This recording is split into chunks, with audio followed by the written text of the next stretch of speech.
So Darrell Brooks was back in court today. Actually, two different courts, two different cases. This is the first one.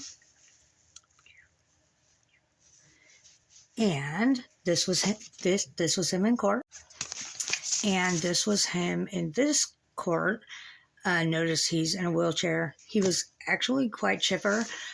So what was decided in this one with those charges, which in that, keep in mind, that was filed on July 28th of 2020. What they decided on is that they're pretty much it's continued again. So they can kind of get it together. They're waiting for the state to offer a deal. And then if it's not resolved by him taking the deal, there's discussion of him representing himself pro se, which this was very interesting.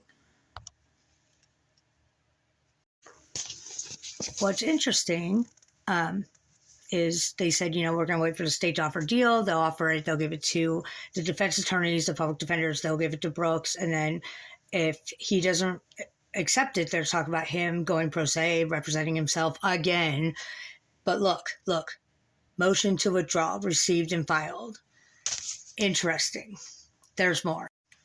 Okay, so this was his other court case. This is the one where you can't even see me. Sorry about that. I'm a hot mess. Okay, so this is the one where the domestic battery charges are in there. It was filed on 11/5 of 21. So this is the one that he hit Eric Patterson with his car, allegedly. But he did. And then was out on bail and did bail jumping. So they added that to it. So that's that case. And pretty much same thing. They're going to wait. In my notes, I have down that they are, she said 2 cases in front of her, which doesn't make a lot of sense. But anyway, they're waiting for the state to make an offer so they can give it to the defense counsel and they can present it to Brooks. And then if Brooks rejects it and it goes to trial, he's talking about representing himself pro se again. So I go on to the case and I look at the case notes and looky there. Motion to withdraw filed.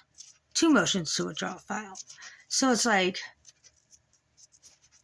I don't know, maybe, I'm not sure what that's about, but the gist of it is, if it's not resolved by him taking an offer from the state, a plea deal, it looks like he's going to take it to trial, and it looks like he's going to represent himself again. So, ladies and gentlemen, the train wreck we could not look away from may continue ×2. We'll find out on March 23rd. See what happens.